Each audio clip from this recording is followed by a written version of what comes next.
Hello बच्चों, कैसे हैं आप सब। आशा करती हूँ आप सब मज़े में होंगे। आज मैं आप सबके लिए एक नया पाठ लाई हूँ, हृदय परिवर्तन।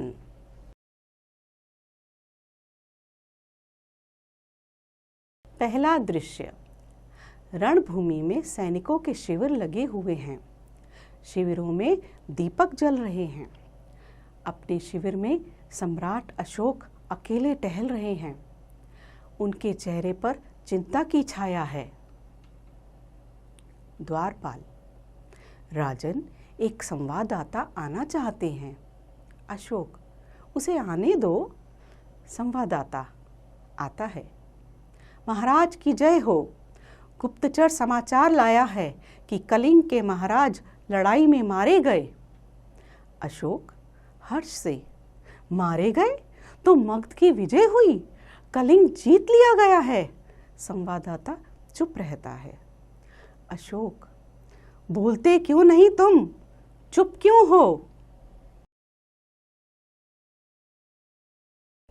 संवाददाता धीरे से: क्या बोलूं महाराज, कलिंग दुर्ग के फाटक आज भी बंद हैं।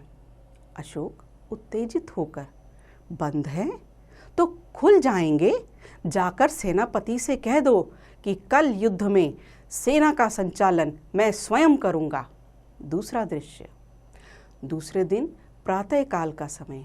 अशोक घोड़े पर सवार हैं। सामने कलिंग का दुर्ग है जिसके फाटक बंद हैं।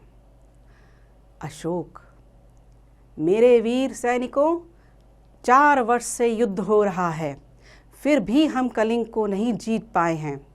आओ आज हम अपनी मातृभूमि की शपथ लेकर प्रतिज्ञा करें कि या तो हम कलिंग के दुर्ग पर अधिकार कर लेंगे या मृत्यु की गोद में सो जाएंगे। सब सैनिक: मगध की जय हो, सम्राट अशोक की जय हो। अचानक दुर्ग का फाटक खुल जाता है। सब आश्चर्य से उधर देखने लगते हैं। शस्त्र सज्जित स्त्रियों की सेना बाहर निकलने लगती है। सेना के आगे पुरुष वेश में एक वीरांगना है जो कलिंग सम्राट की बेटी पद्मा है। पद्मा: बहनों, जिस सेना ने तुम्हारे पिता, भाई, पुत्र और पिता की हत्या की है वह तुम्हारे सामने खड़ी है।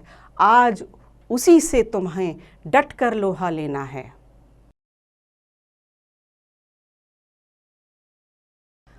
अशोक अपने आप से: यह कौन है? क्या साक्षात दुर्गा कलिंग की रक्षा के लिए युद्ध भूमि में उतर आई है? क्या स्त्रियों से भी युद्ध करना होगा? क्या स्त्रियों का भी संहार करना होगा? नहीं, मैं ऐसा नहीं करूँगा। मुझे विजय नहीं चाहिए। मैं पाप नहीं करूँगा। इस पाप से हार भली। आगे बढ़कर: तुम कौन हो देवी? पद्मा: मैं कलिंग के महाराज की पुत्री हूँ। मैं हत्यारे अशोक की सेना से युद्ध करने आई हूँ। अशोक: अशोक तो मैं ही हूँ राजकुमारी, परंतु तुम स्त्री हो। तुम्हारी सेना भी स्त्रियों की है। मैं स्त्रियों पर शस्त्र नहीं चलाऊंगा। पद्मा: क्यों महाराज? अशोक: शास्त्र की आज्ञा है। राजकुमारी। पद्मा: और शास्त्र की आज्ञा है कि तुम निरपराधियों की हत्या करो। फूंक दो उस शास्त्र को जो तुम्हें यह सब सिखाता है। मैं शास्त्र ज्ञान सीखने नहीं आई हूँ। कलिंग की स्त्रियां तुमसे दया की भीख नहीं मांगती। हम केवल युद्ध चाहती हैं। अशोक का सिर झुक जाता है।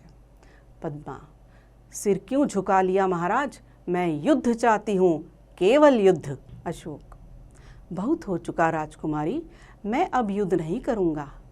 तलवार फेंक देते हैं। अशोक: बहुत हो चुका राजकुमारी, मैं अब युद्ध नहीं करूँगा। तलवार फेंक देते हैं।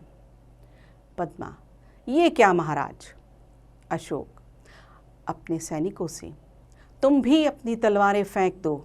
आगे से अशोक तुम्हें किसी पर आक्रमण करने की आज्ञा नहीं देगा। सभी सैनिक अपनी तलवारें फेंक देते हैं। पद्मा: मैं भुलावे में नहीं आ सकती महाराज। मुझे अपने पिता की हत्या का बदला लेना है।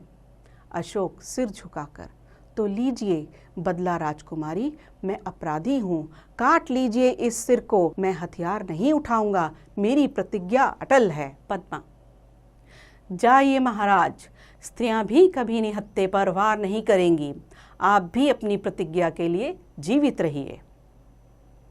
तो देखा बच्चों, किस प्रकार शूरवीर कभी कमज़ोर और निहत्थे लोगों पर वार नहीं करते।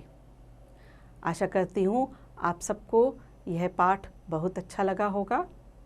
आप सब इसे स्वयं भी पढ़ें और अभ्यास भी करें।